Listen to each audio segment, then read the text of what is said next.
इनके पास कोई वोट नहीं है। बीजेपी ब्राह्मण, टीएमसी ब्राह्मण, ज्योति बसु ब्राह्मण, कितने ब्राह्मण है इस देश में? कितने ब्राह्मण है? 3%। 3% ब्राह्मण और 3 पार्टियां, तो एक एक आदमी को एक एक वोट मिलना चाहिए ना। खाली जो है 1% ब्राह्मण टीएमसी पास होना चाहिए, 1% ब्राह्मण जो है बीजेपी पास होना चाहिए, और 1% ब्राह्मण ज्योति बसु पास होना चाहिए। बट गए ना तीनों। लेकिन नहीं, फिर भी या तो वो जीतेगा या वो जीतेगा या वो जीतेगा। और जिसके पास 94% वोट है वो कभी पार्टी जीती नहीं है। जीती है क्या? क्यों नहीं जीती? क्योंकि हमारे लोगों को पता ही नहीं बाबा साहेब कौन है, बाबा साहेब ने हमारे लिए क्या किया है। बाबा साहेब ने इन लोगों से लड़ाई करी, इन लोगों ने बाबा साहेब को जो है इतना प्रताड़ित किया, मारने की कोशिश की। हमारे बाबा साहेब को, हमारे बाबा साहेब है ना, क्योंकि हमारे लड़े तो हमारे बाबा साहेब हुए ना। जो उनको गाली देगा, जो उनकी मूर्ति तोड़ेगा, जो उनका अपमान करेगा, उसको हम वोट देंगे? आपके घर में कोई आपकी माँ बहन बेटी को, आपके माता पिता को कोई गाली गलौज करता है तो आपको वोट दोगे? आप उसको खाना खिलाओगे? क्या खिलाओगे फिर? पूरी पकवान? क्या करोगे बताओ मुझे? फिर इतनी सी बात समझ में आ रही है हमारे को जो है? कैसे समझेंगे हम? कब समझेंगे? 70 साल तो हो गए हैं पैरों पे कुल्हाड़ी मारते मारते मारते। सामने वाला आदमी आता है कि भैया वो बीएसपी का तो कोई वजूद नहीं है, बीएसपी का कुछ नहीं है, तो हम सोचते हैं अरे यार बीएसपी कुछ नहीं है तो वोट मेरा बेकार जाएगा। हम अपने वोट के बड़े रक्षक है ना, हमारा वोट बेकार नहीं जाना चाहिए, गड्ढे में नहीं जाना चाहिए। अरे वो बेकार वोट इसलिए जा रहा है क्योंकि वो बेकार करवा रहा है वोट को। जब मैं जान गया हूं तो मुझे अपने पूरे मोहल्ले में जाके बताना चाहिए कि बाबा साहेब कौन है, उन्होंने लड़ाई किसके खिलाफ लड़ी है, किसको हमें हराना है, किसको हमें जिताना है। क्योंकि वो हिंदू बन गए ना, जब तक हिंदू रहेंगे तो हिंदू रक्षा करनी पड़ेगी। मैं तो इस घर में हूं तो रक्षा करनी पड़ेगी ना मुझे। तो मैं हिंदू धर्म में हूं तो मुझे हिंदू धर्म की रक्षा करनी पड़ेगी। आगे सब आ जाती है हिंदू धर्म खतरे में है, चलो हम रक्षा करेंगे। किससे करनी है रक्षा? मुसलमान से करनी है, चलो तोड़ो उसकी मस्जिद, तोड़ दिया मस्जिद। उसके बाद राम मंदिर बना, राम मंदिर ट्रस्ट बना, वहां पैसा आ रहा है ना, एक दिन में कितना चंदा आया है ना, दान आ गया। उस पर किसका अधिकार है? जिसने मस्जिद तोड़ी उसका अधिकार है क्या? जिसने मंदिर बनाया उसका अधिकार है क्या? नहीं है। जो ट्रस्ट बनाया उसमें कितने SC STs हैं? आपके लोग कितने हैं उसमें? हाँ भैया, कितने लोग हैं उसमें ट्रस्ट में? कुछ भी मालूम नहीं है, लेकिन खाली वोट जो है अपना बीजेपी को देकर आते हो। कारण क्या है? मैं वो कारण जानना चाहता हूं ताकि हम लोग जो है समझ सकें उस कारण को। आप क्यों वोट देते हो बीजेपी को? क्यों टीएमसी को वोट देते हो? क्यों ज्योति बसु को वोट देते हो? और क्यों अपने ही पार्टी को वोट नहीं देते हो? कारण क्या है? वो कारण जानना है ताकि हम उसका समाधान कर सकें।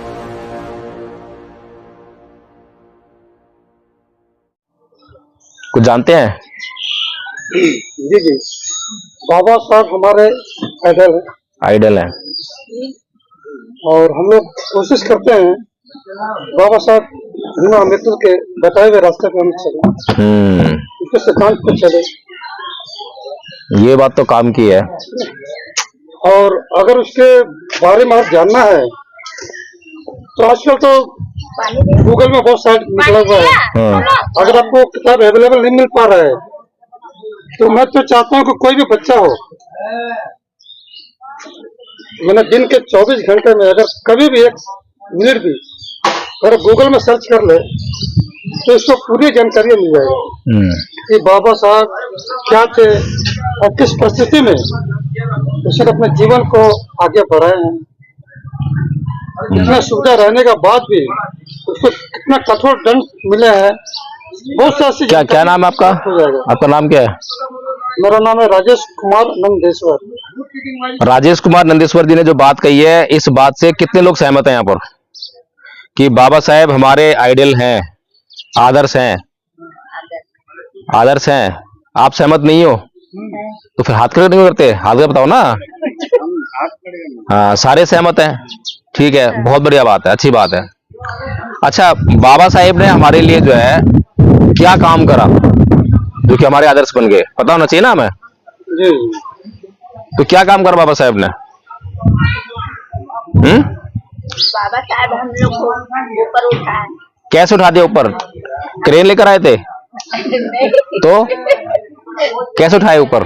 बाबा साहब ने हमारे लिए बहुत से आंदोलन किए थे, जैसे कि मंदिर में प्रवेश ना करो, मंदिर प्रवेश करो या मत करो, मंदिर में ब्राह्मणों ने मंदिर में प्रवेश करने के लिए वंचित कर दिए थे, तो बाबा साहब ने उसका अधिकार दिलाया। अच्छा, और आपको जो पुणे में तो जो पानी का जो एक ब्राह्मण ने हमें मंदिर में प्रवेश करने से हमें रोका था, ठीक है। और किस किस बात से रोका था? पानी के लिए, पानी पीने से रोका था। किसने रोका? ब्राह्मण ने। जी जी, ब्राह्मण ने रोका था। और किस बात से रोका था? और मैंने शिक्षा से।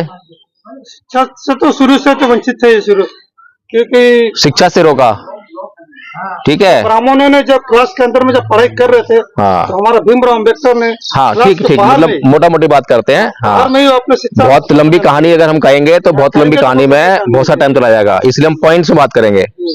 शिक्षा से रोका हमें, पानी पीने से रोका हमें, यानी कि जिस तालाब पर कुत्ते बिल्ली पानी पी सकते थे वहां पर इंसान पानी नहीं पी सकते थे, वो इंसान हम लोग थे, ठीक है। अच्छे कपड़े पहनने से रोका। पैसा हम पूरा दे रहे हैं, नया पैसा दे रहे हैं, लेकिन कपड़ा हमें वो गंदा करके देता था, पता है ना। आप लोग तो महाराष्ट्र से बिलोंग करते हैं मेरे ख्याल से, जो है सारे पता होना चाहिए, वहीं पर सारी व्यवस्था थी ये।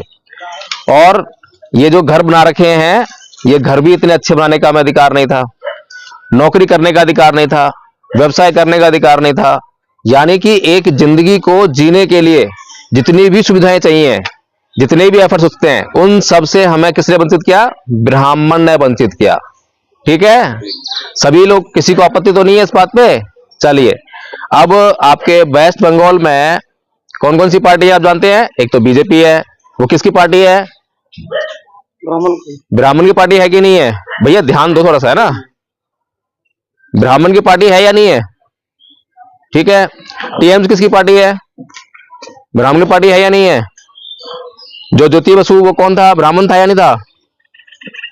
ये सारी ब्राह्मण पार्टी हैं, और हम या तो टीएमसी में जा रहे हैं, या बीजेपी में जा रहे हैं, या ज्योति बसु के पास जा रहे हैं, लेकिन अपनी पार्टी के पास हम नहीं जा रहे हैं। अपनी पार्टी के पास क्यों नहीं जा रहे हैं? कारण क्या है भैया? क्यों नहीं जा रहे अपनी पार्टी के पास? आपकी पार्टी तो नहीं है, वो ब्राह्मण पार्टी है। जो बीजेपी को आप वोट दे रहे हो वो तो ब्राह्मण पार्टी है। बाबा साहेब ने उनसे लड़कर आपके लिए अधिकार दिए, और आप उन्हीं अधिकारों का प्रयोग करके अब अपने ही लोगों के खिलाफ जो है उसको विरोध कर रहे हो। आप वोट देकर जब बीजेपी को जिताओगे तो वो क्या करेगी? आपके लिए मकान बनवाएगी, आपके लिए नौकरी देगी, आपको जो है शिक्षा देगी। बताइए क्या करेगी? बीजेपी सरकार ने शिक्षा का क्या हाल कर दिया मालूम है आपको? नहीं मालूम है? तो फिर क्यों टैक्स किताबों में लगा है। शिक्षा हमारे लोग प्राप्त ना कर सके, उसके लिए हर एक इंतजाम जो है बीजेपी सरकार ने किया है, ताकि हम लोग शिक्षा ना हासिल कर सकें। क्योंकि शिक्षा हासिल करके ही बाबा साहेब ने हमें अधिकार दिलवाए थे, ऐसा ही है ना। और उस शिक्षा को हम हासिल ना करें, इसके लिए सारे इंतजाम जो है बीजेपी सरकार कर रही है। तो सबसे पहला इंतजाम क्या करती है वो, कि उनको पता है कि लोग जो है या तो मंदिर जाते हैं या स्कूल जाते हैं, या स्कूल जाते हैं या मंदिर जाते हैं। जो लोग स्कूल जाते हैं वो मंदिर नहीं आते, और जो लोग स्कूल जाते हैं वो, और जो लोग मंदिर जाते हैं वो स्कूल नहीं आते, ऐसा ही है ना। तो सरकार क्या कर रही है? राम मंदिर बना रही है, और चारों तरफ जय श्री राम ये चल रहा है ना, और सब झंडे लगा रही है। ये सब किसके लिए लगा रही है? आपके लिए लगा रही है क्या?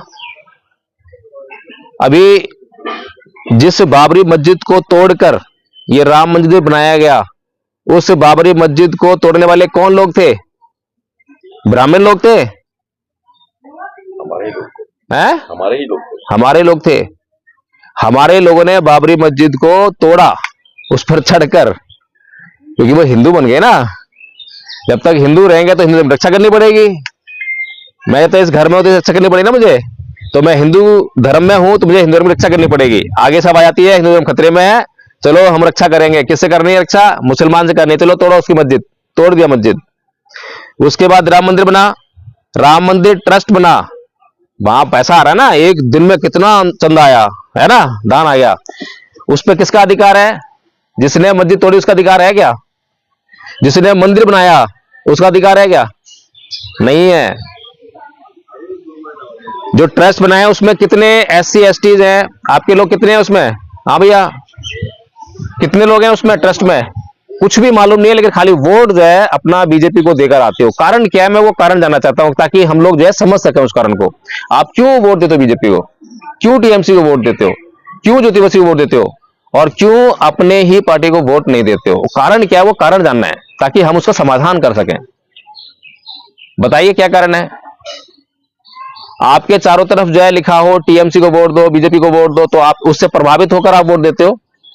बहुत बड़ी रैली कोई लेके जा रहा हो उसको आप वोट देते हो, या फिर 2 दिन पहले कोई पैसा खर्च करके जाए, आपको कुछ दारू बांट के जाए, कुछ पैसे बांट के जाए, उसको वोट देते हो। यही सब आधार है।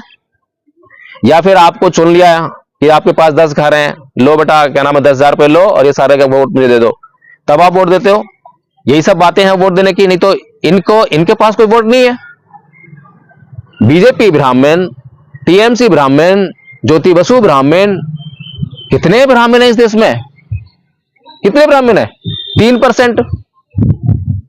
3% ब्राह्मण और 3 पार्टियां, तो एक एक आदमी को एक एक वोट मिलना चाहिए ना। खाली जो है 1% ब्राह्मण टीएमसी पास होना चाहिए, 1% ब्राह्मण जो है बीजेपी पास होना चाहिए, और 1% ब्राह्मण ज्योति बसु पास होना चाहिए। बट गए ना तीनों। लेकिन नहीं, फिर भी या तो वो जीतेगा या वो जीतेगा या वो जीतेगा। और जिसके पास 94% वोट है वो कभी पार्टी जीती नहीं है। जीती है क्या? क्यों नहीं जीती? क्योंकि हमारे लोगों को पता ही नहीं बाबा साहेब कौन है, बाबा साहेब ने हमारे लिए क्या किया है। बाबा साहेब ने इन लोगों से लड़ाई करी, इन लोगों ने बाबा साहेब को जो है इतना प्रताड़ित किया, मारने की कोशिश की। हमारे बाबा साहेब को, हमारे बाबा साहेब है ना, क्योंकि हमारे लड़े तो हमारे बाबा साहेब हुए ना। जो उनको गाली देगा, जो उनकी मूर्ति तोड़ेगा, जो उनका अपमान करेगा, उसको हम वोट देंगे? आपके घर में कोई आपकी माँ बहन बेटी को, आपके माता पिता को कोई गाली गलौज करता है तो आपको वोट दोगे? आप उसको खाना खिलाओगे? क्या खिलाओगे फिर? पूरी पकवान? क्या करोगे बताओ मुझे? फिर इतनी सी बात समझ में आ रही है हमारे को जो है? कैसे समझेंगे हम? कब समझेंगे? 70 साल तो हो गए हैं पैरों पे कुल्हाड़ी मारते मारते मारते। सामने वाला आदमी आता है कि भैया वो बीएसपी का तो कोई वजूद नहीं है, बीएसपी का कुछ नहीं है, तो हम सोचते हैं अरे यार बीएसपी कुछ नहीं है तो वोट मेरा बेकार जाएगा। हम अपने वोट के बड़े रक्षक है ना, हमारा वोट बेकार नहीं जाना चाहिए, गड्ढे में नहीं जाना चाहिए। अरे वो बेकार वोट इसलिए जा रहा है क्योंकि वो बेकार करवा रहा है वोट को। जब मैं जान गया हूं तो मुझे अपने पूरे मोहल्ले में जाके बताना चाहिए कि बाबा साहेब कौन है, उन्होंने लड़ाई किसके खिलाफ लड़ी है, किसको हमें हराना है, किसको हमें जिताना है। जब यहां पर कितने लोग हैं? 1 2 3 4 5 6 7 8 9 10 11 12 13 14 15 लोग हैं यहां पर। 15 लोग अगर मिलकर जो है रोज शाम को ऐसी मीटिंग करें, 1 आध घंटा निकालें अपना जो है, और इस अपने मोहल्ले को जगा लें, और यहां से वोट जो है, बेशक बीएसपी ना जीते लेकिन आपकी तो वैल्यू बन जाएगी। टीएमसी वाला जब यहां पर आएगा नेता तो आप उससे कुछ भी काम करवाओगे, नहीं करवाओगे? बीजेपी वाला आएगा अपना काम करवाओगे। लेकिन जब आप जागरूक नहीं हो, आप बिखरे हुए हो, तो आपसे वोट भी ले जाएगा और आपको लात घुसे भी मारेगा, आपको अत्याचार भी करेगा। हो रहा है ना ऐसा? मुझे बताओ कि दलितों पर अत्याचार हो रहा है नहीं हो रहा देश में? मुसलमानों पर अत्याचार हो रहा है नहीं हो रहा इस देश में? नहीं हो रहा है? यहाँ नहीं हो रहा। एरिया में जाओ पता चलेगा। अभी हम लोग दिल्ली से आए हैं, मैं एडवोकेट हूं, मैडम पत्रकार हैं। हम लोगों ने आज तक कोई अत्याचार नहीं झेला, हमारे ऊपर किसी ने कोई जाति सूचक शब्द नहीं कहा। चाहे ब्राह्मण घर में जाएं, किसी घर में जाएं, आराम से बहुत बढ़िया भोजन खिलाते हैं, बहुत बढ़िया कमरा देते हैं रहने के लिए, आराम से जो है कोई मतलब नहीं है। लेकिन फिर भी हम जो है किसके लिए काम कर रहे हैं? दिन रात जो है अपने समाज के लिए काम कर रहे हैं। हमें तो कोई तकलीफ नहीं है ना उन लोगों से। हमें तो आज तक जो है, अभी बीजेपी वाले के पास जाएंगे हम लोग जो है अपना चैनल लेकर जो है बहुत पैसा देंगे कि ये लो हमारा दिखाओ, हमारा इंटरव्यू दिखाओ, लेकिन हम नहीं दिखाते उनका। हम आप लोगों के लिए लड़ रहे हैं, और आप लोग किससे लड़ रहे हो? आप लोग उनके लिए लड़ रहे हो, तो कैसे जीतेंगे? है? आप बताओ ना। आप बोले थे बीजेपी को वोट देते हैं, प्रॉब्लम क्या है? और आप बोल रहे थे हमारे बाबा साहेब आइडियल हैं। आइडियल क्या होता है? आदर्श क्या होता है? आदर्श क्या होता है पता हो ना मुझे? हमारा आदर्श कौन है? हम किसके फैन है? सलमान खान के, है ना? और सलमान खान ने अगले दिन अपने हेयर स्टाइल चेंज कर दिया, हमारा भी चेंज हो गया। टी शर्ट जो पहनी है वही टी शर्ट मार्केट जाके लेकर आएंगे, जूते जो पहन रखे हैं वही जूते लेकर आएंगे ब्रांड के जो है। ऐसा ही होता है ना, उसे कहते हैं आदर्श, कि अपने आदर्श को जो है डिट्टो फॉलो करता है आदमी। लेकिन बाबा साहेब को जब मानने की बात आती है तो कहते हैं यार बाबा साहेब ने हिंदू धर्म छोड़ के बड़ा गड़बड़ कर दिया। गड़बड़ कर दिया। किसके लिए बोल रहे हैं? उस आदमी के लिए बोल रहे हैं जिसने अपनी पूरी जिंदगी आप लोगों ने लगा दी, जिसने कभी सोचा ही नहीं कि मेरी जिंदगी कुछ है। उसके लिए हम बोल रहे हैं यार बड़ा गड़बड़ कर दिया हिंदू धर्म छोड़कर जो है। हेलो। जो दुनिया का सबसे बड़ा विद्वान है, हम लोग तो उसके नखून के बराबर नहीं है। हमारी औकात नहीं है उसके ऊपर प्रश्न लगाने के लिए, सवाल पूछने के लिए। लेकिन हम ये बोल रहे हैं कि बाबा साहेब ने बड़ा गड़बड़ कर दिया कि हिंदू धर्म छोड़ दिया। अब बताओ, अगर कोई डॉक्टर के पास हम जाएं अपनी बीमारी को लेकर कि डॉक्टर साहब हम बीमार हैं और हमें ये बीमारी है, तो डॉक्टर हमें दवाई देगा, ये खा लेना सही हो जाओगे। वो दवाई अगर हम ना खाएं, घर पे तो ले आए लेकिन खाई नहीं, सही हो जाएंगे क्या? जब सही नहीं होंगे तो और कैसे समझेंगे इस बात को? बाबा साहब डॉक्टर भीमराव अंबेडकर दुनिया के सबसे ज्यादा पढ़े लिखे आदमी, उसने इस समाज की बीमारी को बड़ी अच्छी से देखा, उसको डायग्नोज किया, सारी जांच की, उसके बाद उसका इलाज दिया, दवाई भी दी। लेकिन वो दवाई जो है समाज को खाई नहीं, समाज ने दवाई जो है, समाज को पता ही नहीं दवाई के बारे में। तो कैसे बताइए, कैसे करें? आप लोग क्या चाहते हैं हमारे से जो है? हम लोग ऐसे ही जो है ये उठा के और फिरते रहें, दिखाते रहें, और कभी बीजेपी वाले मिल जाएंगे तो हमें डंडे मार के भगाएंगे, कहीं से कोई टीएमसी वाले मिल जाएंगे वो डंडे मार के भगाएंगे। ब्राह्मण तो मारेंगे ना हमारे से, वो तो पुचकारेंगे नहीं। अब जैसे हम बात कर रहे हैं, अभी यहाँ पर कोई आ जाए, कोई नेता जो है, तो हमसे प्यार करेगा कोई है? या हमें पैसे देगा, लो भैया बहुत सा काम कर रहे हो। हम आपको जगाने का जो काम कर रहे हैं वो तो बड़ा खतरे का काम हो ना हमारे लिए, है? अपना घर बार छोड़कर 1500 किलोमीटर दूर, हमारा बेटा वहां पे अकेला है, तो कुछ छोड़ छाड़ के आ रहे हैं। तो बाबा साहब डॉक्टर भीमराव अंबेडकर ने दवाई दी, दवाई दी ना। पहली दवाई तो क्या दी थी? आपको एक मूल मंत्र दिया था, पता है आपको मूल मंत्र क्या बाबा साहब का? बाबा साहब का मूल मंत्र क्या है कि आप जो है कैसे सुखी रह सकते हो। हिंदी में आप लोग बहुत सुनते हो कि शिक्षित बनो, संगठित रहो, संघर्ष करो। थोड़ा मामला उल्टा हो गया, अंग्रेजी में कुछ और कहा गया। अंग्रेजी में कहा एजुकेट, एगिटेट, ऑर्गेनाइज। कितने लोग जानते हैं इस बात को? सही कौन सा है, अंग्रेजी वाला या हिंदी वाला? हिंदी वाला सही है। कैसे? इसलिए कि हम लोग जानते हैं हिंदी खास करके। बाबा साहेब ने हिंदी में लिखा या इंग्लिश में लिखा? हिंदी में लिखा नहीं, बाबा साहेब ने कुछ भी लिखा है वो सब इंग्लिश में लिखा है। तो इंग्लिश में उन्होंने कहा एजुकेट, एगिटेट एंड ऑर्गेनाइज। जो हिंदी वाला है वो गलत है। एजुकेट का मतलब जो है शिक्षित करो होता है, वर्ब है वो। और हिंदी में क्या बोला? शिक्षित बनो। जब आदमी शिक्षित बनो का मतलब क्या है? पिछले 70 साल से हमारा समाज शिक्षित बनते आ रहा है ना। आज हमारे पास आईएएस शिक्षित है ना, ऐसे तो बन गया। आईपीएस, जज, कलेक्टर, एमपी, जितने भी संसद में हैं सारे पढ़े लिखे हैं ना, सारे एमएलए सब पढ़े लिखे हैं, कोई अनपढ़ नहीं है। लेकिन समाज कहां है? पीछे जा रहा है। संविधान खतरे में आ गया है, लोकतंत्र खतरे में आ गया है। अरे भाई, इतने शिक्षित होने के बाद भी समाज खतरे में आ गया है।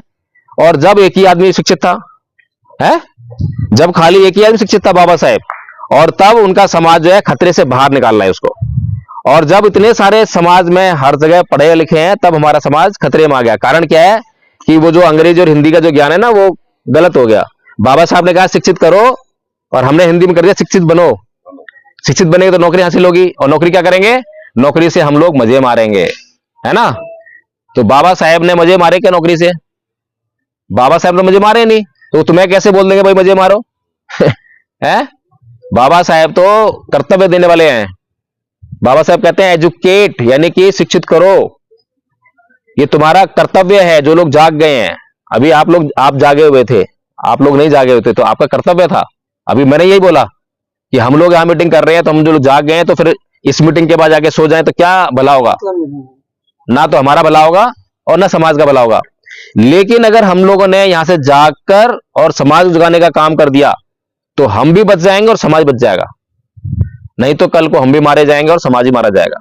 कुछ लोग बोलते हैं कि ना, वो जो पीछे हांडी नहीं, पीछे झाड़ू और आगे हांडी वाला जो सिस्टम है वो आने वाला नहीं है, ऐसा बोलते हैं ना। कितने लोग कहते हैं कि वो सिस्टम आने वाला नहीं है, अब नहीं आएगा? कितने लोग मानते हैं? हाथ खड़ा करें। अच्छा, आप मानते हैं कि नहीं आएगा? यानी सब मानते हैं कि आ जाएगा? नहीं आएगा। अब वो सिस्टम जाने वाला आएगा तो नहीं, लेकिन अत्याचार को वो अत्याचार देखिए। इक्विवेलेंट हाँ, ऐसा है, एक सिंबॉलिक चीज है वो। ऐसा नहीं है कि वही चीज लौट के दोबारा आएगी, वही चीज लौट के दोबारा कभी नहीं आती है। कभी ऐसा नहीं हुआ कि गुजरे टाइम में जो हुआ वो दोबारा वापस आ गया, कभी नहीं आता। लेकिन उसका रूप चेंज हो जाता है। आज हम बोलते हैं कि संविधान खतरे में है, इसका मतलब क्या है? संविधान खतरे में है क्या? संविधान है खतरे में नहीं है, समाप्त होने की कगार पर है। अच्छा, संविधान को अगर खतरा हम मान रहे हैं तो खतरा किससे है? अपने लोगों से, हैं? अपने लोगों से, अपने लोगों से खतरा है। कैसे? क्योंकि हम जागरूक होना ही नहीं चाह रहे, अपने अधिकारी को पहचान। ये बात तो सही है। खतरा जो है दूसरों से नहीं है, खतरा अपने लोगों से है। क्योंकि हमने भी बताया ना, 3% ब्राह्मण, 3 पार्टियां वेस्ट बंगाल में, उनका वोट बढ़ना चाहिए था, उनका वोट नहीं बढ़ रहा बिल्कुल भी, बल्कि हमारे वोट से वो जो है राजा बन रहे हैं।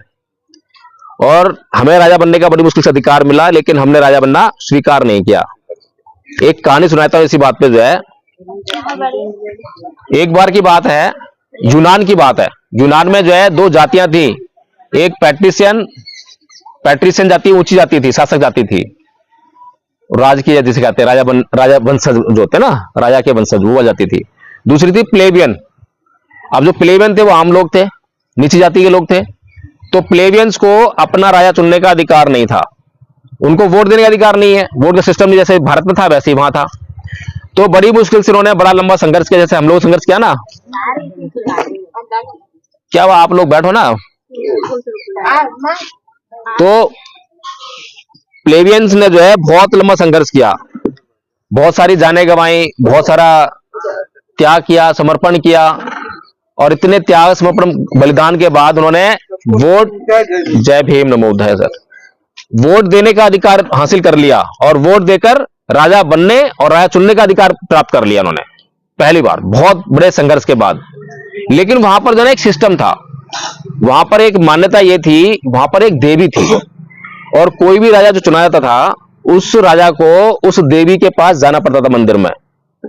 और उस मंदिर में जब तक देवी स्वीकृत ना कर ले उस राजा को, तो उस राजा को मान्यता नहीं मिलती थी। ठीक है जी। तो प्लेबियंस राजा चुन लिया बड़ी मेहनत के बाद, क्योंकि चुना जाना था, संख्या उनकी ज्यादा थी। पैट्रिशियन कितने? मुट्ठी भर। लेकिन प्लेबियंस जैसे हम लोग हैं वैसे थे, तो उन्होंने तुरंत से अपना राजा चुन लिया। और राजा गया देवी के पास स्वीकृति लेने के लिए।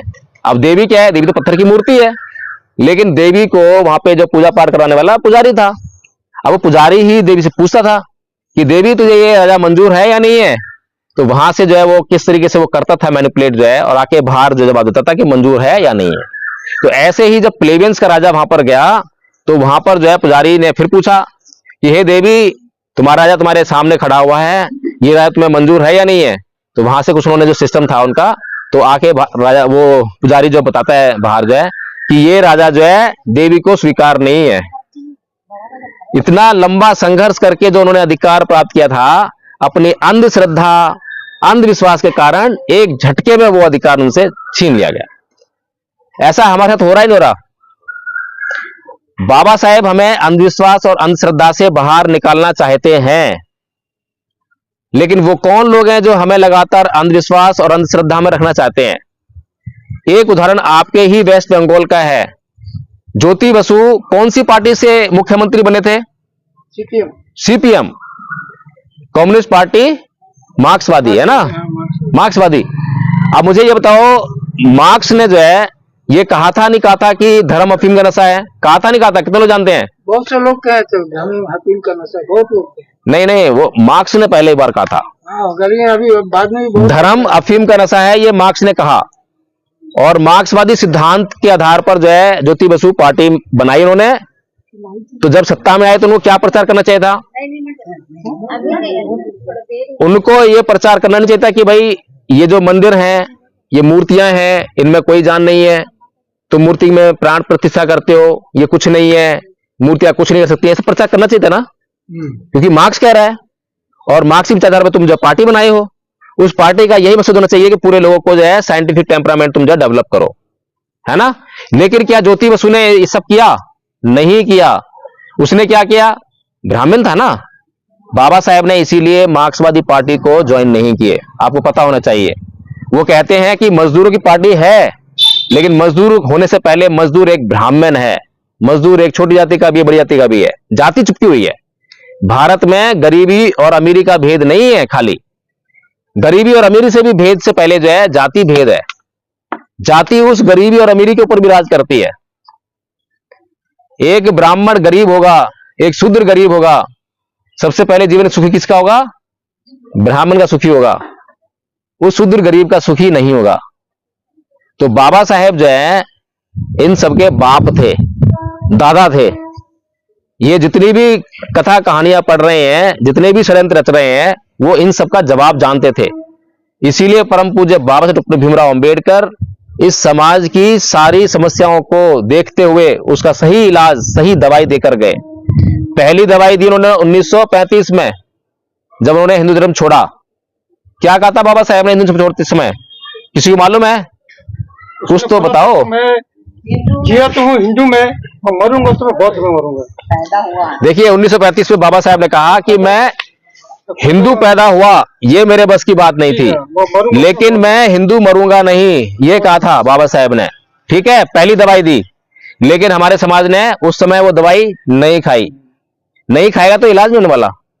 फिर दूसरी दवाई 1956 में दी कि जब बाबा साहेब बौद्ध धर्म को ग्रहण कर रहे हैं, हिंदू धर्म छोड़ दिया, बौद्ध धर्म ग्रहण रहे हैं 21 साल बाद, और ऐसे ही ग्रहण नहीं कर रहे हैं कि हवा में ग्रहण कर लिया। आज किसी को अगर धर्म परिवर्तन करना हो तो क्या करना होता है?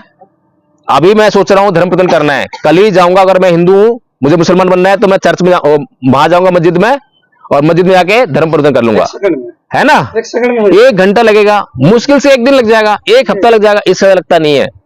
कोई भी धर्म चेंज करना हो, आपको कोई भी धर्म चेंज करना हो, 1 घंटे से लेकर 1 दिन, बस, इससे ज्यादा दिन नहीं लगते। लेकिन बाबा साहेब 21 साल लगा रहे हैं। क्यों लगा रहे हैं? क्योंकि ना तो वो हिंदू धर्म अपने लिए छोड़ रहे हैं और ना ही बौद्ध धर्म अपने लिए अपना रहे हैं।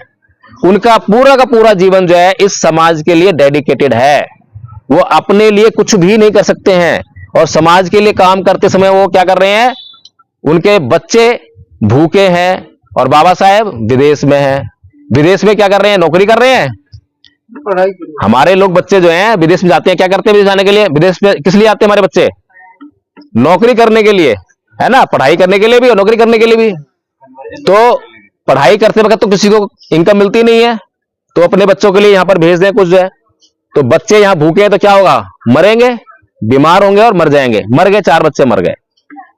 बीवी भी बेचारी बड़ी मेहनत कर, बड़ा संघर्ष किया, अंत में जो है बीमार हुई, वो भी मर गई। लेकिन बाबा साहेब नहीं रुके। बाबा साहेब नहीं रुके।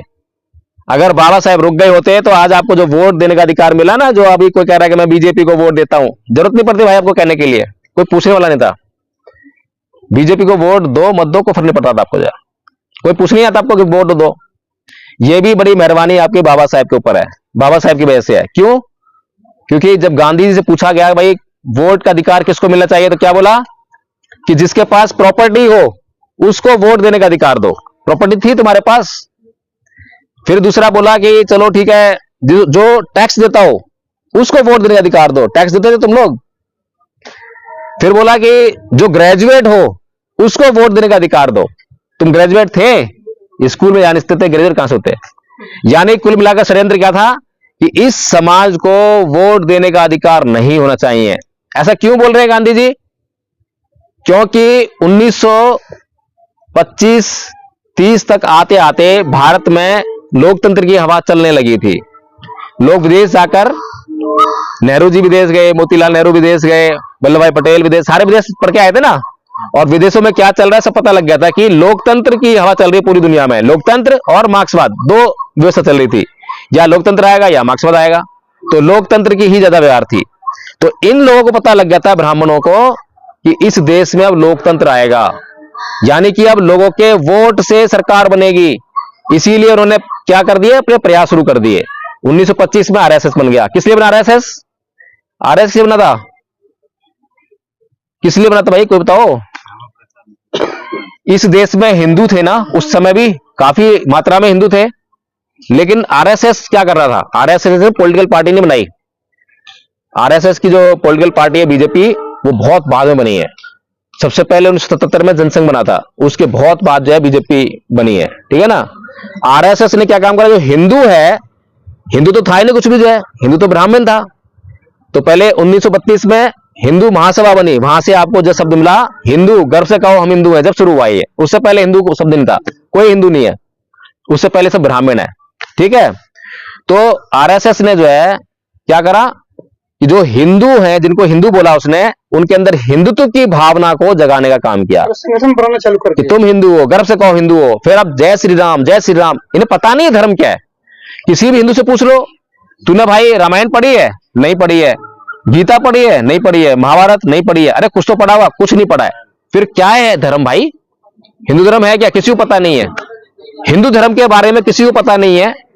और जिस बात की बाबा साहेब बात कर रहे हैं, जिस धर्म की, जो है भगवान बुद्ध का धर्म जो है, उसके बारे में अगर इस देश के लोगों को मालूम पड़ जाएगा तो हिंदू धर्म टिकेगा ही नहीं, हिंदू टिकेगा ही नहीं। तो इसलिए जो पता लग गया ना कि लोकतंत्र आने वाला है, तो वहां से जो है इनको पता लग गया कि हमें वोट इकट्ठा करना है, इसीलिए आप लोगों के ऊपर डोरे डालने शुरू कर दिए। क्या डोरे? कि आप दलित नहीं हो, आप हिंदू हो। वोट के समय पे आप हिंदू हो जाते हो। जब बाबरी मस्जिद तोड़ने तो आप हिंदू हो जाते हो। राम मंदिर बनाना है तो आप हिंदू हो जाते हो। जब इनके काम करने होते तो आप हिंदू हो जाते हो। लेकिन जब आप पर लात घूसे बरसाने होते हैं, आपके ऊपर अत्याचार करना होता है, तो आप दलित हो जाते हो। आपकी प्रॉपर्टी छीननी है तो आप दलित हो जाते हो। समझ रहे हैं? तो कुल मिलाकर यह है कि बाबा साहब डॉक्टर भीमराव अंबेडकर जिस धर्म में हमें आने के लिए कहते हैं, धर्म के लिए क्यों कहते हैं, इस बात को भी हमें बहुत सोचना पड़ेगा। दो कारण है। एक कारण है संगठन पैदा करना, दूसरा कारण है कि संगठन पैदा करना, और दूसरा कारण है व्यक्तिगत जीवन को लीड करना। हमें खुद भी सुखी जीवन जीना है। अभी जो हम जीवन जीते हैं, अभी हम हिंदू हैं ना। कितने लोग हिंदू हैं? बताइए जरा, हाथ खड़ा करें। कितने लोग हिंदू हैं? हिंदू कितने लोग हैं? सारे बौद्ध हैं। भाई साहब आप बौद्ध हैं, हिंदू नहीं है? दोनों ही है। दोनों अच्छा, दोनों कितने लोग हैं? वो हाथ खड़ा करें। दोनों दोनों कितने लोग हैं? हाथ खड़ा कर दो ईमानदारी से। जो दोनों हैं, अच्छा दोनों हैं। चलो, अब मैं एक बात जानना चाहता हूं। दो बातें हैं। एक तो संगठन पैदा करना है, बाबा साहब ने कहा संगठन पैदा करना है। संगठन कैसे पैदा होगा? कि बाबा साहब कहते हैं जब ये SC ST OBC 3 वर्ग बताए हैं, जब ये SC ST OBC जो कि पहले बौद्ध था, सब जानते हैं पहले ये बौद्ध थे, किसी को इसमें कोई आपत्ति तो नहीं है? अगर कोई आपत्ति है तो हाथ खड़ा कर देना कि मुझे आपकी बात में विश्वास नहीं है, मैं उसका शक दूर कर दूंगा। SC ST OBC सब बौद्ध थे। उदाहरण बड़ा, अभी आपने जो है तालिबान का हमला आपने देखा है अफगानिस्तान पे, देखा ना? अभी तालिबान ने हमला किया, वहां पर अफगानिस्तान में बामियान जगह है, बामियान की गुफाएं जहां पर बड़ी बड़ी बुद्ध की मूर्ति थी, उसको तोड़ा। अरे अभी तो टीवी में बहुत सारा हाईलाइट हुआ था ये में भी तो थोड़ी बहुत कि तालिबान ने बुद्ध की बहुत बड़ी बड़ी मूर्तियां जो चट्टान काट के बनाई थी, उसको उसने तोप लगा के तोड़ दिया अफगानिस्तान में। अब सवाल ये पैदा होता है कि क्या मुसलमान मूर्ति पूजा करते हैं? क्या मूर्ति पूजा करते नहीं है, और वो बौद्ध भी नहीं है, वो तो मुसलमान है। तो क्या वो बुद्ध की मूर्ति बनाएंगे क्या? वो भी इतनी बड़ी चट्टान काट के? भाई बुद्ध की मूर्ति कौन बनाएगा? आप लोग है ना, थोड़ा आगे आ जाओ। आप लोग थोड़ा सा इंटरेक्ट होने दो अपने आप से। आप लोग बीच में बातें कर रहे हो तो समझ में नहीं आ रही आपको। मैं मेहनत कर रहा हूं आप लोगों के ऊपर भी जो है, मुझे भी काफी अभी जो है बोलने के बाद जो है तो ऐसा नहीं है, एनर्जी खर्च होती है ये। वो वहाँ गर्मी लग रहा ना। हम लोग आए हैं तो थोड़ा सा कुछ ना कुछ जो है निकल के आना चाहिए। मैं भी इसी काम के लिए कलाईकुंडा गया दोपहर में घूमते घामते अपनी बस्ती में, जाए जाके वहां देख रहा हूँ मतलब क्या हालत है क्या नहीं है। तो बहुत फोकस कर रहे हैं, इसलिए फोकस कर रहे हैं कि चलो हम जाग रहे हैं, आप लोग साथ में आओगे, साथ में आप लोग सब मिलकर काम करेंगे और जल्दी ही अपने आप को सुई करेंगे। तो कहां पर थे हम लोग? मूर्तियां। तो भगवान बुद्ध की मूर्ति कौन बनाएगा? बौद्ध लोग बनाएंगे ना। यानी कि पूरा अफगानिस्तान कभी बौद्ध था। अफगानिस्तान के इधर पाकिस्तान पड़ता है, वो भी बौद्ध था। पूरा भारत बौद्ध था। यानी कि हम सब लोग पहले बौद्ध ही थे। तो कहते हैं ना घर वापसी, घर वापसी। असली घर वापसी ये वाली है किसी को बताना चाहिए। इस पूरी देश में कहीं भी खुदाई करो, क्या मिलता है? राम मिलते हैं क्या? कृष्ण मिलते हैं? शिव जी मिलते हैं? कोई नहीं मिलता इस देश में। क्या मिलते हैं? बुद्ध मिलते हैं। और सबसे बड़ा उदाहरण मैं आपको दूंगा, कभी अगर आपको मथुरा जाने का मौका मिले, मथुरा, तो मथुरा का जो है गवर्नमेंट म्यूजियम है, वहां पर आप जाना। म्यूजियम के बाहर ही आपको जो है बुद्ध की मूर्ति लगी हुई है, और वहां जितनी भी उत्खनन यानी कि खुदाई हुई है, उसमें जितनी भी मूर्तियां मिली हैं, सरकटी और वैसी और जितने भी सामान मिले हैं, वो सब बौद्धों के मिले हैं। कृष्ण का उसमें एक पत्थर नहीं मिला है। कहते हैं ना कृष्ण की जन्मभूमि है, एक पत्थर नहीं मिला है। अयोध्या की खुदाई कर लो, सारा आपको बौद्ध इतिहास मिलने वाला है। नहीं कराएंगे खुदाई जो है। राम का एक पत्थर नहीं मिला, खुदाई हुई ना वहां पर जो है, ये सारी खुदाई करी, एक पत्थर राम का नहीं मिला। सुप्रीम कोर्ट में केस चला, एक लाइन सुप्रीम कोर्ट ने नहीं लिखी कि वहां पर जो है राम का जन्म हुआ। लिख ही नहीं सकता, वो फैसला कैसे करेगा कहां जन्म हुआ है? तो कुल मिलाकर यही है कि हम लोग बौद्ध थे, तो बाबा साहेब कहते हैं कि जब ये SC ST OBC इसको अपना इतिहास मालूम पड़ जाएगा तो ये बौद्ध हो जाएगा। बौद्ध हो जाएगा तो इसकी जाति खत्म हो जाएगी। जाति खत्म होगी तो डिवाइड हो गया, खत्म हो सारा मामला। जैसे कि सारी नदियां मिलकर समुद्र में अपना अस्तित्व समाप्त कर देती हैं, ऐसे ही सारी जातियां मिलकर बौद्ध बन जाएंगी, अपना अस्तित्व समाप्त कर देंगी। ये है हमारा ओरिजिनल घर, ओरिजिनल लक्ष्य है। पहला लक्ष्य होगा यूनाइट होने का, बाबा साहेब ने जो यूनाइट करने के लिए हमें धर्म दिया। दूसरा, व्यक्तिगत लाभ मिलता है हमें धर्म से जो है। अभी जिस संस्कृति को हम फॉलो करने वाले लोग हैं, बौद्ध लोग भी संस्कृति मानते हैं, वो है हिंदू संस्कृति, जिसे मनुवादी कहते हैं। ये संस्कृति क्या है, इसके चिन्ह मालूम है आपको? इसका जो विशेषताएं क्या है, इसको कैसे पहचानेंगे कि ये संस्कृति जो है हिंदू है, ये संस्कृति बौद्ध है? पता होना चाहिए ना हमें। चलिए, ये जो मैं अब एक बात कह रहा हूं, ईंट का जवाब पत्थर से देंगे, ये कौन सी संस्कृति है? हिंदू संस्कृति है ना। साम दाम दंड भेद, ये कौन संस्कृति है? यही है। क्या बौद्ध लोग इन बातों का प्रयोग नहीं करते? क्या बौद्ध लोग नहीं कहते कि ईंट का पत्थर से देंगे? करते हैं ना। तो बौद्ध संस्कृति क्या है? बौद्ध संस्कृति क्या है? बौद्ध संस्कृति है भगवान बुद्ध की बातों की संस्कृति।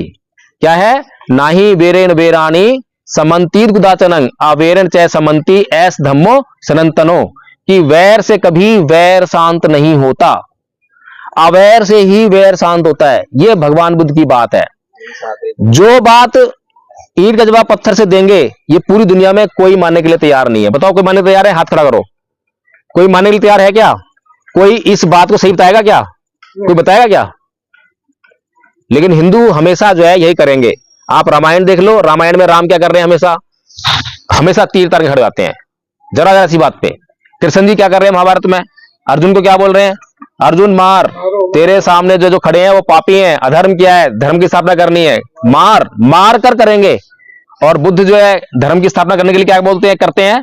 अंगुलीमाल को जीतने के लिए कोई सेना लेकर नहीं जाते, हथियार लेकर नहीं जाते हैं, अकेले जंगल में जाते हैं बिना हथियार के, और अंगुलीमाल को एक पालतू पशु की तरह अपने पीछे पीछे लेकर आते हैं। अब बताइए महान कौन है?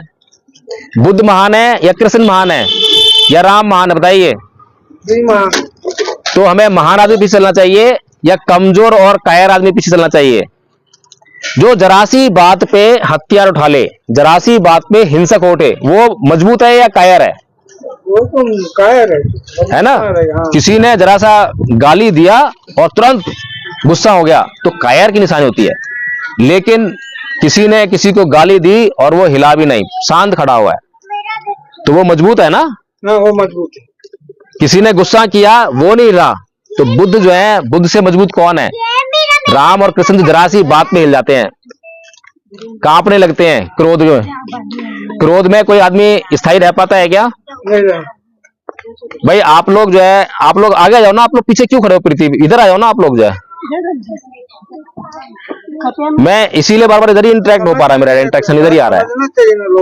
आप इधर आओ बेटा, इधर आओ, इधर आओ। समझ में आना चाहिए कि क्या बोला जा रहा है। क्या नाम है आपका? शीला गेडाम। अच्छा, बाबा साहब जानते हो आप? अभी जो मैं बात कर रहा हूँ समझ में आ रही है? अच्छा, तो ये बताओ कि जो ईंट का जवाब पत्थर से देने की जो बात है, वो कौन सी संस्कृति की बात है? फिर अब मैं इतनी मेहनत कर रहा हूं तो बेकार होगी। अच्छा, हिंदुओं में झगड़े की संस्कृति है ना, और बौद्धों में क्या की संस्कृति है फिर? मतलब बातचीत करके समझा सकते हैं। हाँ, ये बात अच्छी भाई कि हमें सलाह मशवरा करके और बातचीत करके समस्या का सलूशन करना चाहिए। तो जो अभी बौद्ध लोग हैं, क्या वो ऐसा करते हैं क्या? तो वो कौन से संस्कृति फॉलो कर रहे हैं, हिंदू संस्कृति को या बौद्ध संस्कृति को? हमने नाम के आगे लिख दिया बौद्ध, मंदिर छोड़कर बुद्ध विहार जाने लगे, सारे काम बौद्ध वाले कर रहे हैं, लेकिन भीतर से अभी हम हिंदू ही हैं। तो जब तक हम भीतर से हिंदू रहेंगे तो क्या बौद्ध राष्ट्र बना पाएंगे? इसको बौद्ध राष्ट्र बनाने के लिए हमें बौद्ध बनना पड़ेगा अंदर से भी, और बाहर से हम बौद्ध बने ना बने, लेकिन अगर अंदर से बौद्ध बन गए तो पूरा देश बौद्ध में जरूर हो जाएगा। ये झंडों से कुछ फर्क पड़ने वाला नहीं है, ये जय श्री राम नारे लगाने कुछ फर्क पड़ने वाला नहीं है, क्योंकि जो लोग जय श्री राम के नारे लगा रहे हैं उनको भी बुद्ध की जरूरत है। कोई हिंदू ऐसा नहीं है जो मरना चाहता हो, बताइए कोई है ऐसा हिंदू जो मरना चाहता हो? कोई मुसलमान है ऐसा जो मरना चाहता हो? कोई ईसाई हो, इस दुनिया में कोई मरना नहीं चाहता। अब बताओ, जो कह रहे हैं ईंट के जवाब पत्थर से दो, तो वो बचाने की बात कर रहे हैं या मारने की बात कर रहे हैं? जब मुझे कोई गाली देगा और मैं गाली के जवाब गाली से दूंगा तो मैं मरूंगा या बचूंगा? गाली गलौज बढ़ेगी, फिर हाथ घूसे निकलेंगे, फिर छूट जाएंगे, फिर बदला लेना है, छोड़ेंगे नहीं, घर जाएंगे, तलवार लेकर आएंगे, बंदूक लेकर आएंगे, मरना ही है। दोनों के मरना होता कई बार जो है, लेकिन भगवान बुद्ध का जो संस्कृति वो कैसी है, कोई मरने वाला नहीं है, सब बचेंगे, दोनों पक्ष बचेंगे, युद्ध ही नहीं होगा है? ऐसा ही है कि नहीं है? तो ये जो भगवान बुद्ध की जो बातें हैं वो इस दुनिया की जरूरत है, लेकिन बौद्धों को बुद्ध की बातें ही नहीं मालूम। जब बौद्धों को बुद्ध की बातें ही नहीं मालूम है तो वो किसी हिंदू को जो जय श्री राम नारा लगा रहा है, क्या उसको बौद्ध बना पाएंगे? क्या किसी मुस्लिम को बौद्ध बना पाएंगे? एक तरफ भगवान बुद्ध हैं जो छोटे से क्षेत्र में उन्होंने अपना अभियान शुरू किया और इतना लंबा साम्राज्य बना दिया। बौद्ध आज पूरी दुनिया में फैला हुआ है ना बौद्ध धर्म। कैसे फैल गया? बौद्धों ने कभी तलवार लेकर किसी को बनाया है? बौद्ध कभी जबरदस्ती करा हो किसी को? कभी नहीं किया। तीसरे नंबर का धर्म है, पहले नंबर पे इस्लाम है या ईसाई है, दूसरे नंबर पे ये दोनों में से एक है, और तीसरे नंबर पे बौद्ध धर्म है ना? तीसरे नंबर का धर्म है, लेकिन ये नंबर 1 का धर्म है।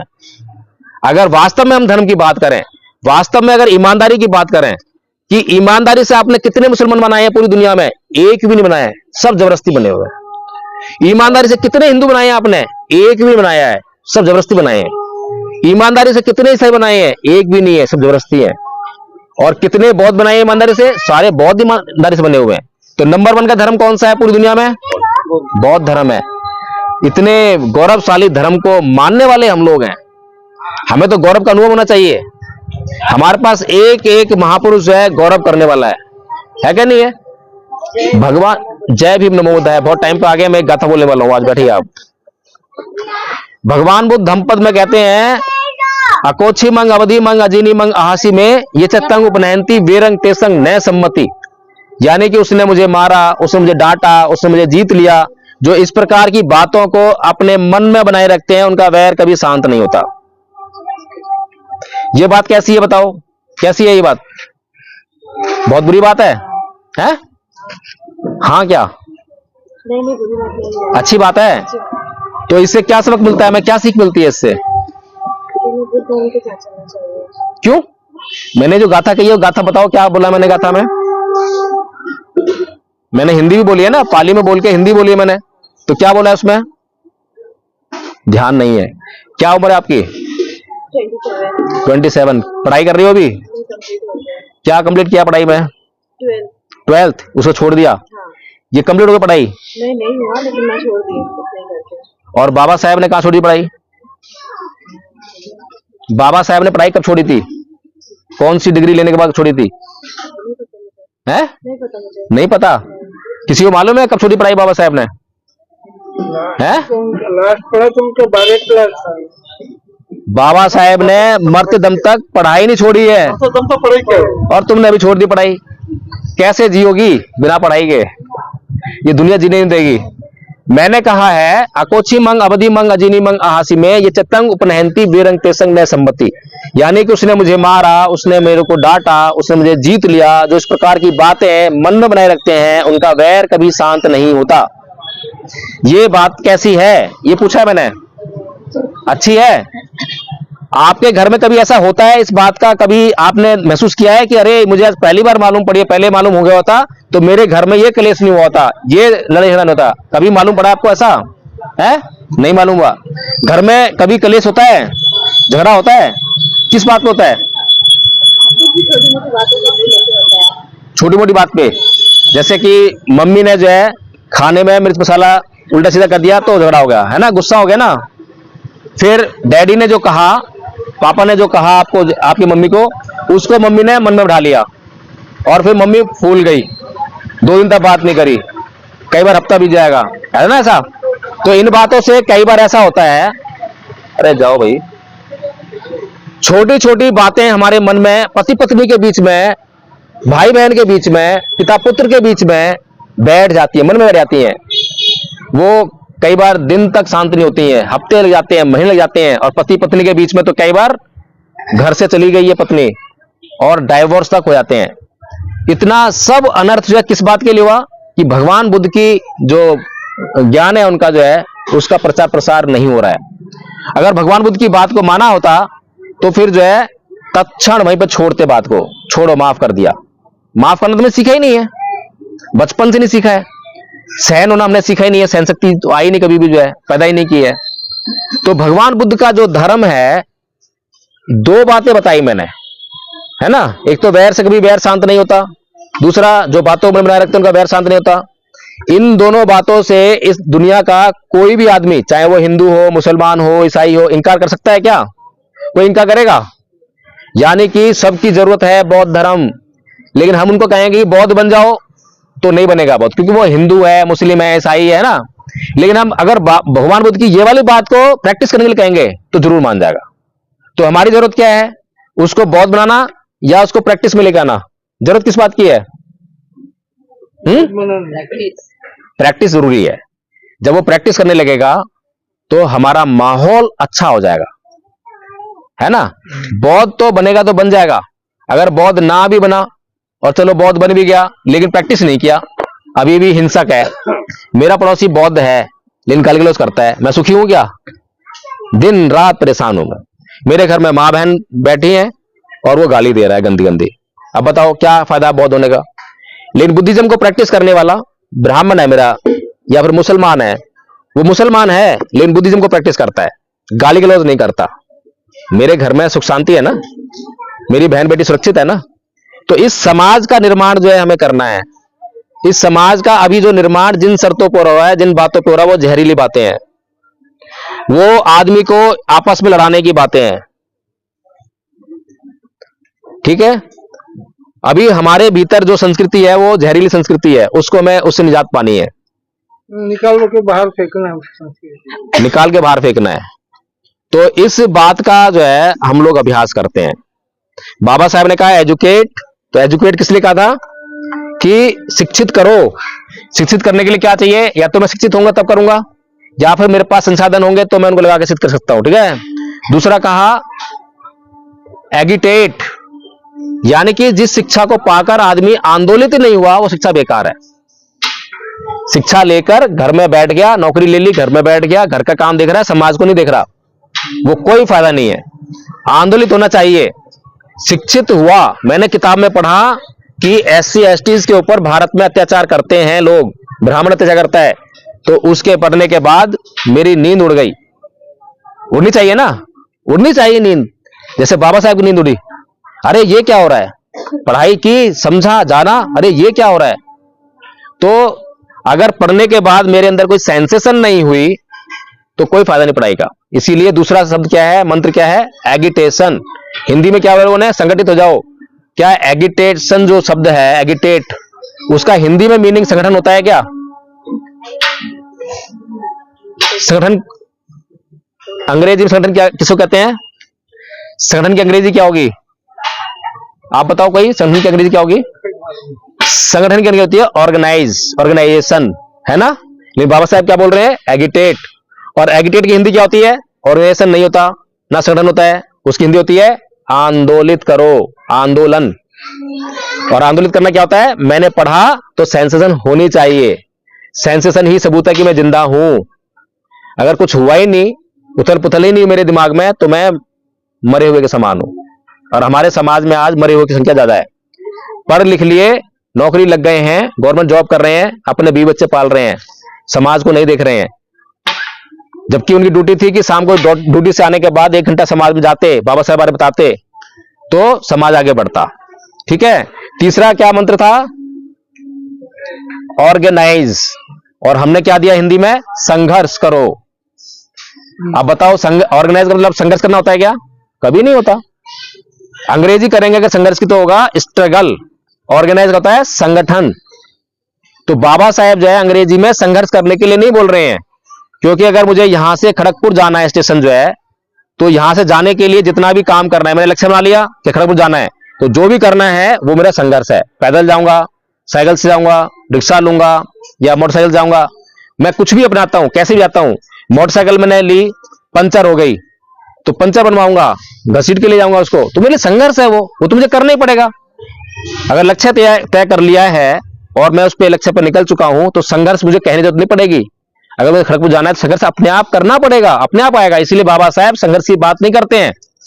वो केवल और केवल 3 बातें कहते हैं: एजुकेट, समाज को शिक्षित करो, और एगिटेट, आंदोलित करो, इसके अंदर सेशन लेकर आओ, पढ़ लिख के हो सकता है घर बैठ के आओ, उसे जगाओ, बताओ। फिर ऑर्गेनाइज, इकट्ठा हो जाओ। इकट्ठा किसी उद्देश्य के लिए होंगे, किस लिए होंगे? भारत को बौद्ध में करना है, उसके लिए हमें इकट्ठा होना है।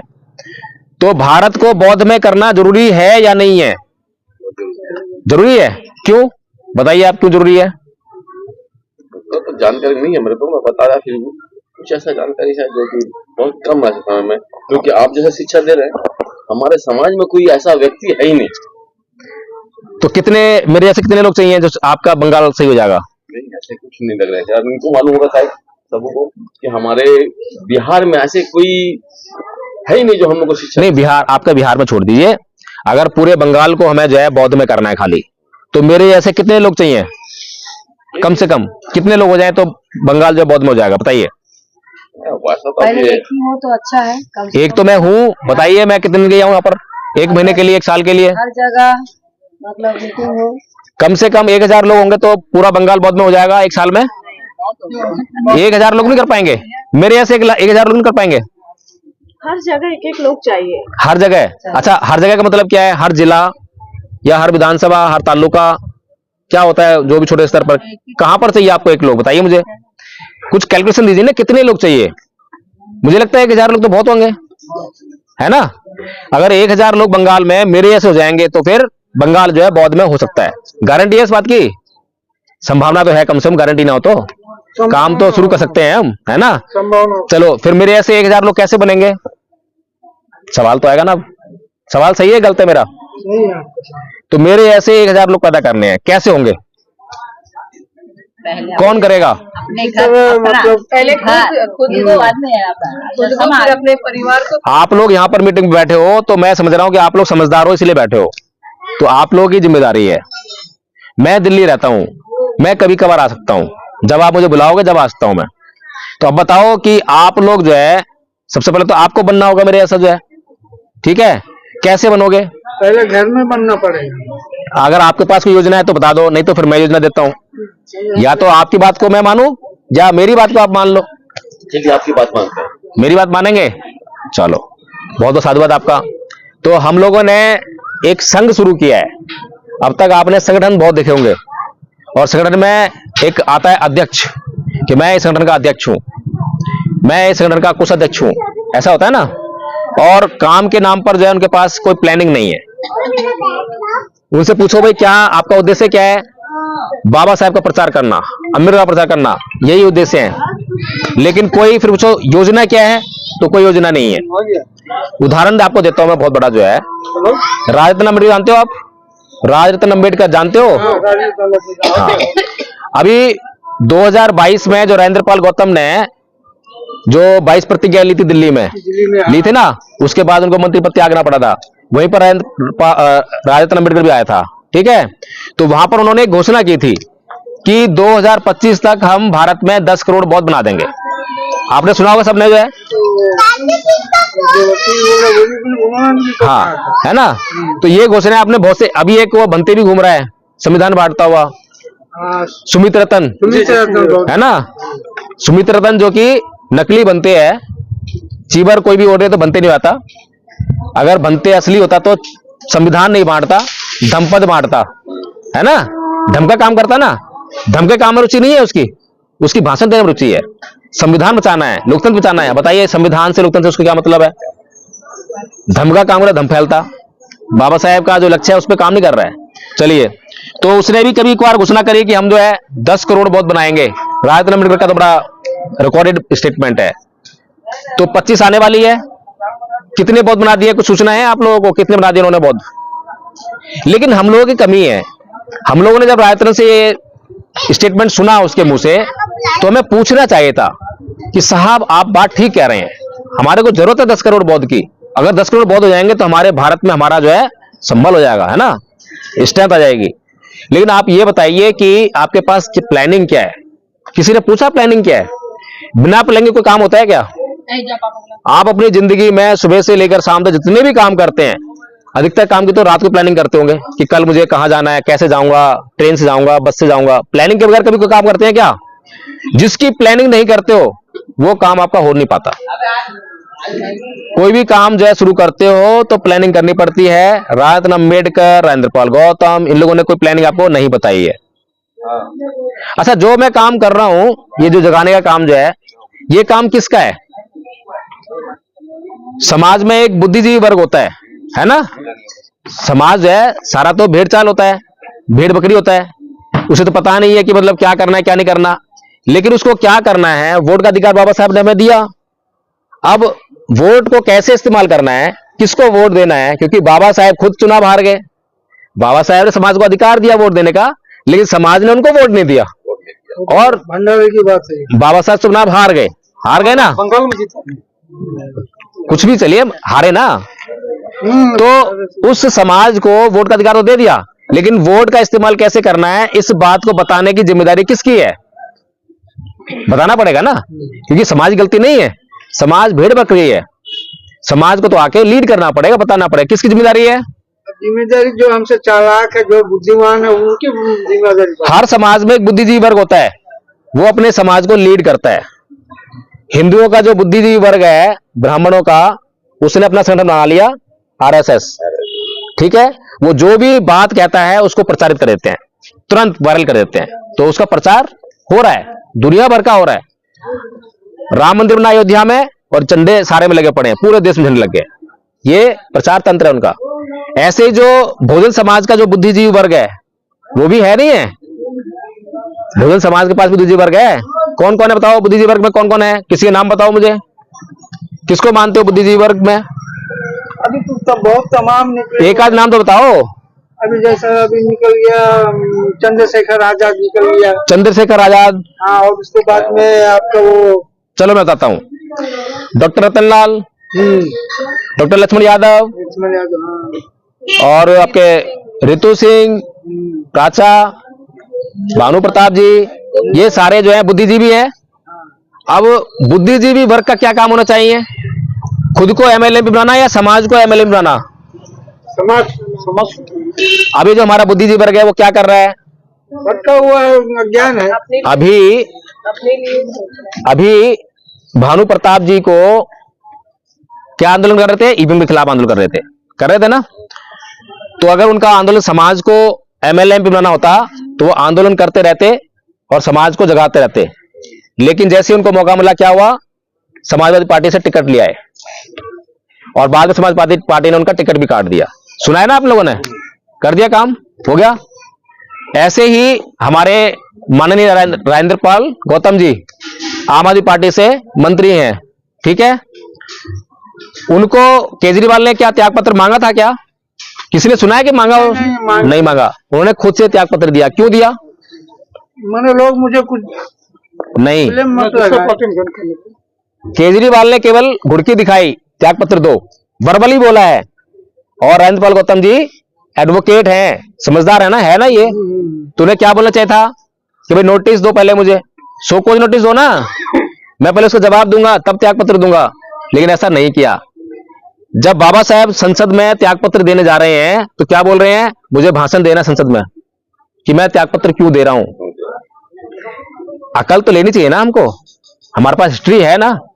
तो राजेंद्र पाल गौतम जी ने केजरीवाल के बिना कहे मतलब नोटिस बिना दिए और अपना त्यागपत्र दे दिया। उसके बाद केजरीवाल जी कहां आते हैं, गुजरात में इलेक्शन का कैंपेन करते हैं। क्या बोलते हैं कि मैं असुरों का नाश करने के लिए आया हूं। किसको बोल रहे हैं असुर? राजेंद्र पाल गौतम को बोल रहे हैं ना असुर कि मैं असुरों का नाश करने के लिए अवतार लिया है मैंने। सुना है नहीं सुना आप लोगों ने? मैं कृष्ण का वंशज हूं और मैंने असुरों का नाश करने के लिए जन्म लिया है। अब किसको बोल रहे हैं असुर? राजेंद्र पाल गौतम जी असुर हुए ना। लेकिन राजेंद्र पाल गौतम जी जो है जागरूक नहीं है। अगर उनको इतना सुनते ही त्याग पत्र देना चाहिए था पार्टी से, और त्याग पत्र मुंह पे देके मानना चाहिए था केजरीवाल के, लेकिन अभी भी पार्टी में है ना। फिर उसके बाद जो है कैंपेन करते हैं, बोलते हैं कि नोटों पर, भारत की करेंसी पर लक्ष्मी गणेश का फोटो आना चाहिए। तब भी नहीं जागे राजेंद्र पाल गौतम जी, अभी भी सोए हुए हैं। कितने मौके आए उनको जो है, अभी भी एक मंत्री ने जो है त्याग पत्र दिया है ये कहकर कि केजरीवाल जो है जातिवादी है, तब भी नहीं उन्होंने जागे, तब भी वहीं पर बने हुए पार्टी में। अब बताइए कि बुद्धिजीवी है क्या? बुद्धिजीवी कह सकते हैं? डॉक्टर लक्ष्मण यादव क्या बोलते हैं, जब सड़कें सुनसान हो जाती है संसद आवारा हो जाती है। सुना है? अब बताइए ये स्टेटमेंट सही है? बाबा साहेब ने आपको जब वोट का अधिकार दिया तो उन्होंने बोला कि जब भी संसद आवारा हो तो अपने वोट की ताकत से उसका आवारापन दूर कर देना। बाबा साहब तो ये बात कह रहे हैं, डॉक्टर लक्ष्मण वो बात कह रहा है। कारण क्या है? कारण स्पष्ट है कि डॉक्टर लक्ष्मण यादव समाजवादी पार्टी के राम मनोहर लोहिया का स्टेटमेंट पढ़ रहे हैं। तो समाज को कहां ले आ रहे हैं? वो राम मनोहर लोहिया की तरफ ले आ रहे हैं, अम्बेडकर की तरफ नहीं लेके जा रहे हैं। और अभी आपने देख भी लिया कि समाजवादी उन्होंने ज्वाइन कर लिया, पार्टी को जो है ज्वाइन कर लिया। अब जितने भी मंचों पर डॉक्टर लक्ष्मण गए वो मंच किसके दिए हुए हैं? क्या उनके समाज ने मंच दिए उनको? जो भी आज डॉक्टर लक्ष्मण को जानते हैं उनके वीडियो किसने वायरल किए हैं, किसने शेयर किए हैं? उनके समाज ने किए हैं, यादवों ने किए हैं? यादवों ने नहीं किए हैं। यादव तो उनको जानते भी नहीं है, यादव ने उनको मंच भी नहीं दिए हैं, सब हम लोगों ने दिए हैं। तो उन्हीं का तो ज्यादा वक्तव्य करते हैं यादवों का ही। यादव समाज से हैं, लेकिन जैसे पेरियार ललित सिंह यादव थे जो प्योरली बुद्धिस्ट थे, प्योरली अम्बेडकरवादी थे, ठीक है ना, वैसे जो है डॉक्टर लक्ष्मण यादव नहीं है। वो किसका काम कर रहे हैं? वो समाजवादी पार्टी का काम कर रहे हैं। समाजवादी पार्टी हमारी पार्टी है क्या?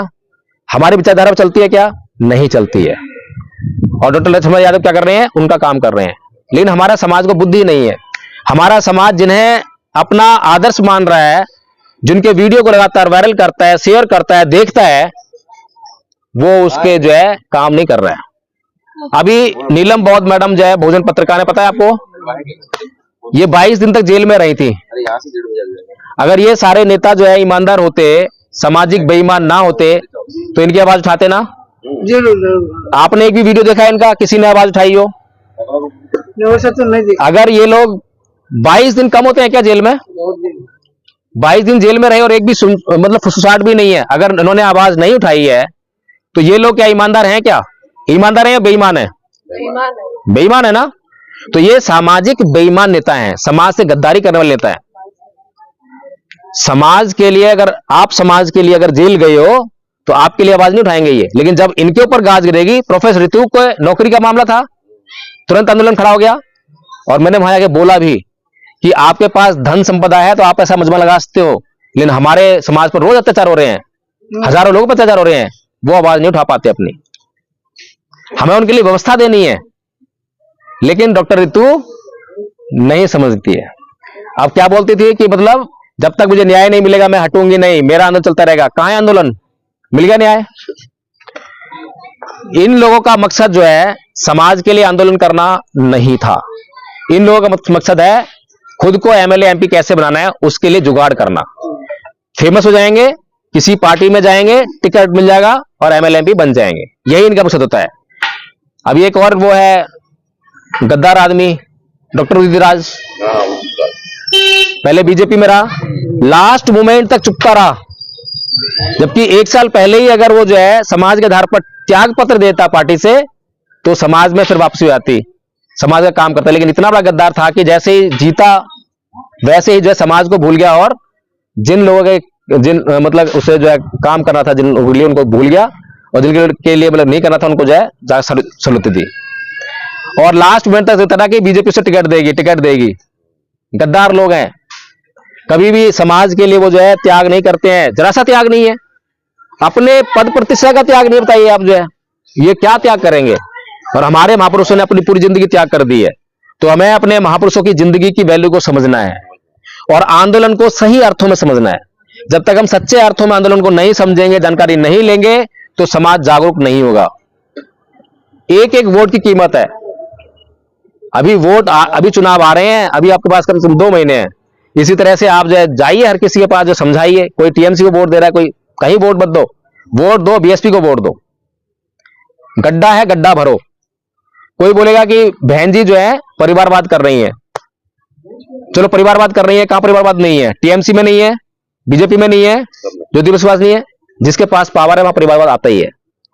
लेकिन जब भी आपके ऊपर अत्याचार होगा, अभी डॉक्टर उदित राज जो है मंदिरों में जाने से इनकार कर देता है, क्योंकि थोड़ी विचारधारा है ना, अम्बेडकर विचारधारा है, तो मंदिर में जाने से इनकार कर देता है।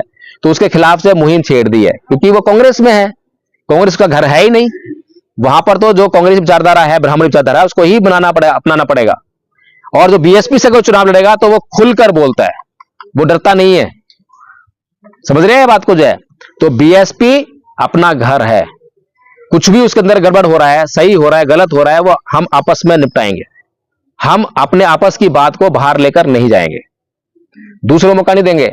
ये लोग दूधे धुले हुए नहीं है जिनके लिए हम बोल रहे हैं। जो लोग हमें वही गुमराह करते हैं, वही कैंपेन चलाते हैं कि बीएसपी देखो पत्थर लगा दिए, बीएसपी ने देखो परिवारवाद अपना लिया, बीएसपी देखो टिकट बेचती है। ये सारे इल्जाम वही लगाते हैं और हम लोग उनकी बातों को मान जाते हैं। हो भी रहा है, कुछ भी हो रहा है, ठीक है, उसको हम लोग कैसे करें उसको हमें सोचना है। इंटरनल रहना चाहिए हमारे बीच में मामला जो, ठीक है ना। अगर हमें आपस में अपनी समाज की पार्टी के अलावा, अगर अभी बीएसपी के अलावा दूसरा नहीं है तो नहीं जाना चाहिए कहीं पर, चाहे कुछ भी हो जाए, कुछ भी हो जाए, उसके अलावा कहीं जाना ही नहीं है। किसी ब्राह्मणवादी पार्टी को तो वोट देना ही नहीं है। एक बार करके देख लो आप जो है, आधा भी वोट अगर ले आए तो सारे हार जाएंगे। इनके पास वोट है ही नहीं, 3% लोगों के पास कहां वोट है। ये हम लोगों को लगातार ताकत दे रहे हैं, हम लोग ताकत दे रहे हैं और हम पे अत्याचार कर रहे हैं। तो हम लोगों ने जो है धम्मपद संघ बनाया है। धम्मपद संघ में कोई पद प्रतिष्ठा नहीं है, मैंने उसका संस्थापक हूं, लेकिन मैंने अपने आप को संघ में जो है कोई पद नहीं रखा। कार्यकारिणी बनाई है, कार्यकारिणी से भी अपने आप को बाहर रख दिया है। कार्यकारिणी हर तरह का डिसीजन लेती है और कार्यकारिणी में जो भी हमारे आचार्य बनते हैं वो सारे उसके सदस्य होते हैं। ऐसा नहीं है कि वो चुनेंगे वही कार्यकारिणी सदस्य, ऐसा नहीं है। जो भी आचार्य है वो कार्यकारिणी सदस्य होगा और कोई भी जो फैसला है वो कार्यकारिणी लेगी और कार्यकारिणी का फैसला मानने के लिए सब बाध्य हैं, क्योंकि सभी लोग जो है संघ के प्रति समर्पित हैं। किसी संस्थापक के प्रति या किसी आदमी के प्रति समर्पित नहीं है, संघ के प्रति समर्पित है, ठीक है। और संघ का नियम है, जैसे कि कोई विभाग बनाया, हमने डिपार्टमेंट बनाया कि भाई रेवेन्यू देखना है, अपने रेवेन्यू का काम देखो, तो उसका जो विभागाध्यक्ष है वो किसी को भी आदेश कर सकता है अपना काम करवाने के लिए, संघ नायक को भी, मुझे भी, तो मुझे भी उसके आदेश का पालन करना है एक कार्यकर्ता के तौर पर।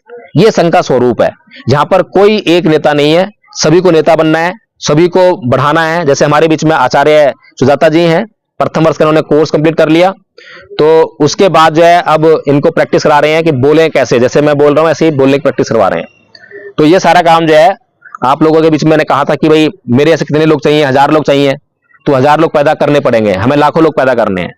एक अंबेडकर से काम चलने वाला नहीं है। आरएसएस के पास एक अंबेडकर, एक कांसीराम नहीं है, आधा भी नहीं है, लेकिन उसके पास 1% देने वाले अंबेडकर का, कांसीराम का 1% देने वाले हजारों लोग हैं। अगर 100 लोग 1% अपना बलिदान करेंगे, त्याग करेंगे, कांसीराम का त्याग करेंगे, तो 100 लोग मिलकर एक कांसीराम बना देंगे। 1000 लोग बाबा साहब का 1% देंगे तो 1000 लोग मिलकर एक बाबा साहब बना लेंगे। तो वे लोग जो हैं उनके पास कभी ना तो बुद्ध हुए हैं, ना फूले हुए हैं, ना बाबा साहब हुए हैं, ना कांसीराम हुए हैं, लेकिन हमारे पास जो है एक आदमी होता है और हम हमेशा मसीहा ढूंढते रहते हैं और मसीहा को ढूंढने चक्कर में हमेशा धोखा खाते हैं। अभी भी धोखा खा रहे हैं। अभी भी हम जब कभी कांसीराम जी अपना काम करे चले गए, तो उनके पीछे हम कभी मायावती को मसीहा मान रहे हैं, कभी चंद्रशेखर को मसीहा मान रहे हैं, कभी डॉक्टर रतनलाल को, कभी लक्ष्मण को मसीहा ढूंढ रहे हैं ना, इसलिए धोखे का शिकार होते हैं। लेकिन हम कभी नहीं सोचते कि हम खुद क्यों नहीं मसीहा बनते, हम कब काम करेंगे। अरे हम 100% मसीहा नहीं बन सकते, 1% तो बन सकते हैं। 1% अपने लिए और 1% दूसरे के लिए, समाज के लिए। अगर इतना काम हम करने लग जाएंगे, बस ज्यादा करने की जरूरत नहीं है।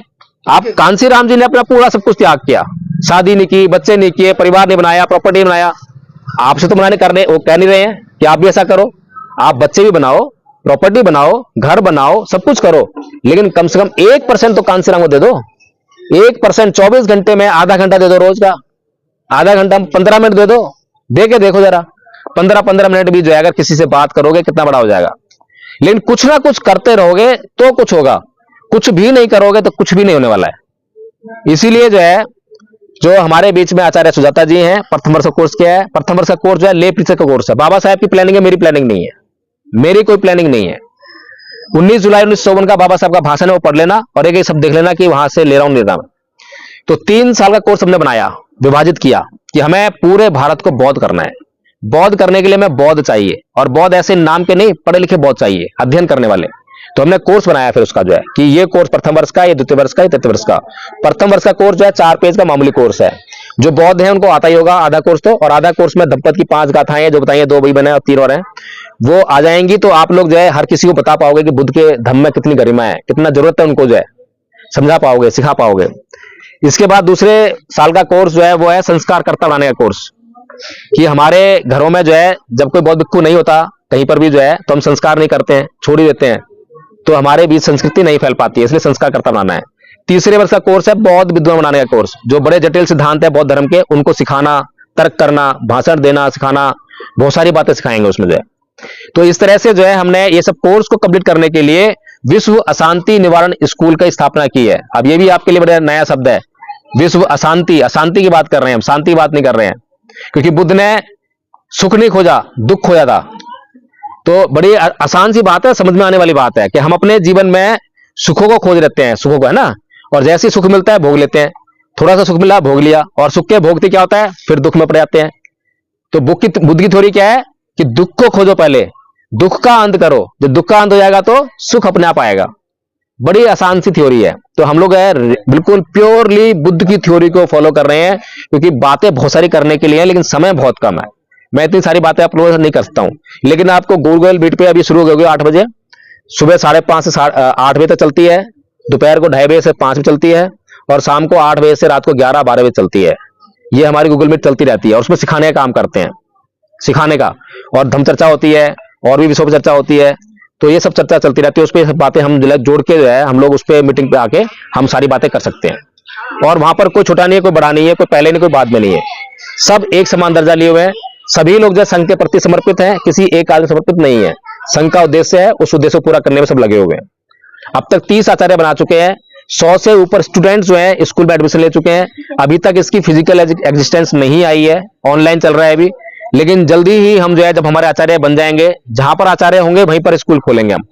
और जो स्कूल होगा हमारा जो है, वैसी जो एजुकेशन मिलती है स्कूलों में, वैसी एजुकेशन डालेंगे उसमें, लेकिन उसको हम बौद्ध संस्कृति से एजुकेशन डाल देंगे, कल्चर चेंज कर देंगे हम जो है। एक सब्जेक्ट पूरा पाली का होगा, बुद्ध की शिक्षाओं पर होगा। तो उसके लिए हमें आचार्य चाहिए बहुत सारे जो है। तो आप सबको जो है अपने भीतर से जो है कांसीराम, बाबा साहेब सब अपने भीतर से निकालने हैं। अत्ता दीपो भव, ये जो मंत्र है, मूल मंत्र है, इसको मैं ध्यान में रखना है। तो कोई और बात किसी को करनी हो, पूछनी हो, तो मुझसे आप पूछ सकता है। गूगल में क्या